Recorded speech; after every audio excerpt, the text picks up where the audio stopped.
오늘 읽은 본문의 내용은 하나님 나라에 들어가기 위해서는 두 조건이 있다고 합니다. 어떤 조건이냐? 물과 성령으로 거듭나야 하나님 나라에 들어갈 수 있다고 합니다. 거듭난다 하는 것은 다시 태어나는 것을 두고 한 말입니다. 사람이 어떻게 다시 태어나느냐? 우리는 생물학적으로 다시 태어날 수 없습니다. 어떻게 엄마의 뱃속에 들어가 다시 태어날 수 있겠습니까? 니고데모도 예수님께 그런 일은 불가능하다고 했습니다. 니고데모의 말을 들은 예수님의 대답은 물과 성령으로 태어나야 하나님 나라에 들어갈 수 있다고 하셨습니다. 이 말씀은 생물학적으로 다시 태어나는 것이 아니라 우리의 육체 안에 있는 영혼이 거듭나야 한다는 것을 두고 한 말씀입니다. 물과 성령으로 태어나라는 것 중에 물은 하나님의 말씀을 가리킵니다. 에베소서 5장 26절에 보면 물로 씻어 말씀으로 깨끗하게 하사 거룩하게 하시고 하는 말씀이 있듯이 물은 성경 말씀을 가리키고 있습니다. 우리가 일반적으로 물이라고 하면 갈증을 느낄 때 마실 수 있는 음료, 각종 요리할 때, 더러운 것을 씻어낼 때 물을 사용하게 됩니다.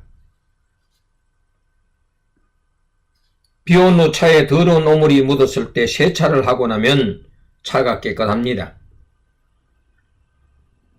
옷에 때가 묻으면 물로 세탁하여 깨끗하게 할 수 있습니다. 김치를 담그기 위해서도 배추를 소금에 절인 후 깨끗한 물로 씻어낸 후 양념을 합니다. 이처럼 더러운 것은 물로 씻어내는 과정을 거쳐야 깨끗해집니다. 이러한 씻음은 다 외적인 부분입니다. 예수님께서 물로 씻으라고 한 부분은 우리 안에 내재한 영혼의 더러운 오물들을 씻으라고 한 말씀입니다. 오늘 본문은 성도가 하나님의 나라에 들어가기 위해서는 어떤 과정을 거쳐야 하는가를 구체적으로 제시하고 있습니다. 첫 번째는 거듭나는 과정, 두 번째는 씻는 과정, 세 번째는 거듭난 사람이 어떻게 살아야 하나님 나라에 들어갈 수 있는가, 이런 문제들을 다루고 있습니다. 인간의 구조적인 부분을 보면 영혼과 육체가 있습니다. 육체는 더러우면 물로 씻어 깨끗이 할 수 있습니다. 육체가 깨끗해진다고 다 천국에 들어갑니까? 아닙니다. 그렇다면 천국에 못 갈 사람이 하나도 없습니다. 우리 몸의 주인은 육체가 아니라 내 안에 내재해 있는 영혼입니다. 육체는 단지 영혼을 감싸고 있는 껍데기에 불과합니다. 바울이 에베소서 5장 26절에서 물로 씻어 말씀으로 깨끗하게 하사 거룩하게 하시고라고 했습니다. 우리의 영혼을 깨끗하고 거룩하게 하기 위해서는 성경 말씀을 있는 그대로 믿고 성경이 제시하는 대로 따라 사는 성도가 거룩하게 사는 것입니다. 그런데 사람들은 말씀대로 따라 살기를 거부합니다. 너무 힘들다는 것입니다. 그래서 나온 행동이 자기 생각에 옳은 대로 살아갑니다. 성경도 읽고 싶으면 읽고 봉사도 하고 싶으면 하고 하기 싫으면 안 하고 교회도 가고 싶어야 가는 것입니다. 이런 신앙생활은 좋은 신앙이 아닙니다. 이스라엘 백성들의 생활 중에 사사시대의 사람들은 네 바퀴 인생을 살았습니다. 자기들 방식대로 살면서 늘 하나님의 말씀을 거역합니다. 하나님께서는 그들을 또 징계하십니다. 백성들이 징계 가운데서 잘못했다고 부르짖어 회개합니다. 그러면 하나님께서는 다시 그들을 불쌍히 여기사 다시 회복을 시켜주십니다. 거역, 징계, 회개, 회복, 이런 사이클로 살았습니다. 사람들이 징계를 받아야 정신을 차리고 자신의 어리석은 모습을 깨닫고 회개하는 것을 보면 과거나 오늘이나 별 다르지 않는 것 같습니다. 어찌 보면 오늘날 나와 여러분들의 삶의 모습도 그들과 비슷하지 않습니까? 오늘 본문에서 강조하는 첫 번째 거듭남의 과정은 아담 안에서 모든 인류는 영원히 죽은 상태입니다. 하나님의 형상으로 지음받은 인간이 아담의 불순종으로 말미암아 온 인류는 하나님과 영적인 교제가 끊어졌습니다. 이것이 죄로 인한 영적인 죽음입니다. 그래서 아담의 후손은 모두가 거듭남의 과정을 거쳐야 합니다.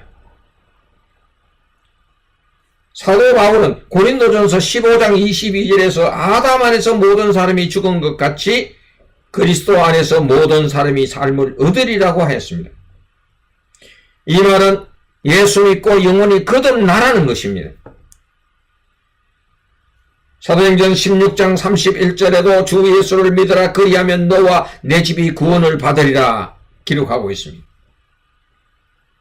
하나님의 형상을 잃어버렸고 죽은 영혼이 다시 거듭나는 길은 오직 예수 그리스도를 구세주로 믿고 마음으로 받아들이는 길밖에 없습니다. 예수 믿고 구원받은 이러한 과정을 영혼의 거듭남이라고 하는 것입니다. 나와 여러분들은 이 과정은 이미 다 거쳤습니다. 두 번째 씻는 과정이 있습니다. 무엇을 씻느냐? 영혼에 미친 더러운 죄를 씻어야 합니다. 그것은 육체가 좋아하는 것들입니다. 갈라디아서 5장 19절에서 21절에 기록되어 있습니다. 육체의 일은 분명하니 곧 음행과 더러운 것과 호색과 우상숭배와 주술과 원수 맺는 것과 분쟁과 시기와 분냄과 당짓는 것과 분열함과 이단과 투기와 술취함과 방탕함과 또 그와 같은 것들이라. 전에 너희에게 경계한 것 같이 경계하노니 이런 일을 하는 자들은 하나님 나라를 유혹으로 받지 못할 것이요 라고 했습니다. 15가지를 지적하고 또 그와 같은 것들이라고 했으니 비슷한 것들이 더 있다는 것입니다. 여기에서 자유로운 분 계셔요? 저 역시 자유롭지 못합니다. 자유로워질 때까지 죄의 씻음의 과정이 필요한 것입니다. 예수를 믿고 거듭남의 과정을 거친 사람도 여전히 죄의 유혹에 이끌려 다닙니다.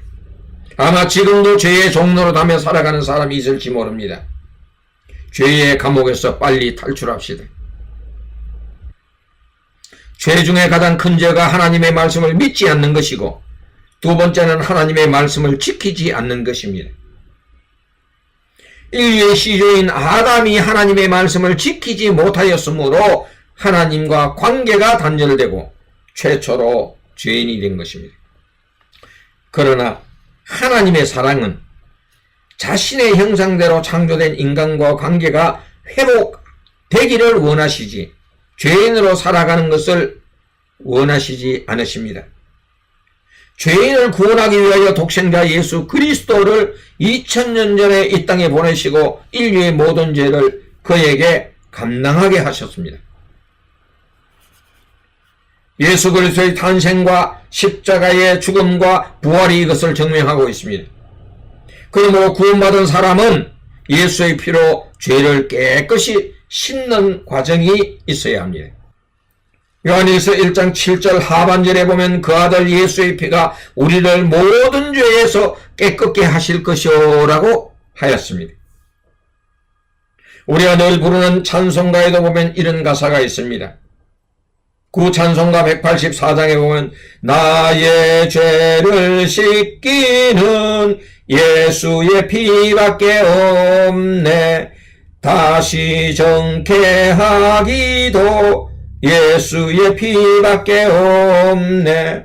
예수의 흘린 피 날 희게 하오니 귀하고 귀하다. 예수의 피밖에 없네. 그렇습니다. 나의 영혼에 찌든 죄를 깨끗이 씻는 것은 예수님의 피밖에 없습니다. 믿습니까? 날마다 예수님의 피로 내 영혼을 샤워하는 축복이 있기를 축원합니다. 세 번째는 거듭난 사람이 어떻게 살아야 천국에 들어가느냐. 결론부터 말을 하면 성령의 역사로 날마다 거듭나는 삶을 살아야 합니다. 영적으로 날마다 성장하여 온전한 그리스도인의 모습으로 닮아가야 합니다. 거듭남의 안내서를 드리겠습니다. 성경 말씀입니다. 성경은 진리입니다. 요한복음 8장 32절에는 진리를 알지니 진리가 너희를 자유케 하리라고 하였습니다. 자유롭게 살고는 쉽지만 진리 안에서 사는 것이 쉽지가 않습니다. 성경을 가까이 하십시오. 읽고 듣고 묵상하며 어떻게 사는 것이 진리 안에서 자유한지 하나님께 질문을 던지고 답을 얻으세요. 참고로 진리 안에 살고자 한다면 우리 편에서는 영원히 진리에 접근하도록 내 욕망을 내려놓아야 합니다. 그리고 내 영혼을 성령님께 가이드 하시도록 의탁을 해야 합니다. 그래야 성령님의 활동을 경험할 수 있고 생활에서도 기적을 체험하며 살아갈 수가 있습니다. 성령의 역사는 외적으로는 기적을 동반하고 내적으로는 회개의 역사가 일어납니다. 성경을 읽게 되면 영적인 눈이 열리게 되고 자신의 죄가 낱낱이 드러나 죄의 중대성을 깨닫게 됩니다. 한번 생각해 봅시다. 죽은 영혼이 다시 살아났다. 이것은 기적입니다. 한순간 문둥병이 깨끗이 낫고 장님이 눈을 떴다. 기적입니다. 안진뱅이가 일어나 걷는다. 기적입니다. 이런 기적은 성령님만이 하실 수 있는 것입니다. 그리고 한순간 내적으로 심령의 변화를 받아 새 사람이 되었다면 이것도 기적입니다. 세속에 묻혀 살던 사람이 예수 믿고 하나님 중심적인 삶을 산다. 이것도 기적인 것입니다. 여러분, 남은 인생 어떻게 살기를 원합니까? 물과 성령으로 거듭나지 않고 세속에 매여 사탄의 종로로 가며 살기를 원합니까? 아니면 영원히 물과 성령으로 거듭나서 진리 안에서 자유하며 살다가 하나님 나라에 들어가기를 원하십니까? 선택은 여러분 자신이 하는 것입니다. 후자를 선택하셨다면 진리의 성령을 모시고 날마다 동행하십시오. 성령님은 여러분들을 진리 가운데로 인도할 것이며 영원한 천국을 소유하게 하실 것입니다. 요한복음 16장 13절에는 진리의 성령이 오시면 그가 너희를 모든 진리 가운데로 인도하시리니 그가 스스로 말하지 않고 오직 들은 것을 말하며 장래의 일을 너희에게 알리시리라. 아멘.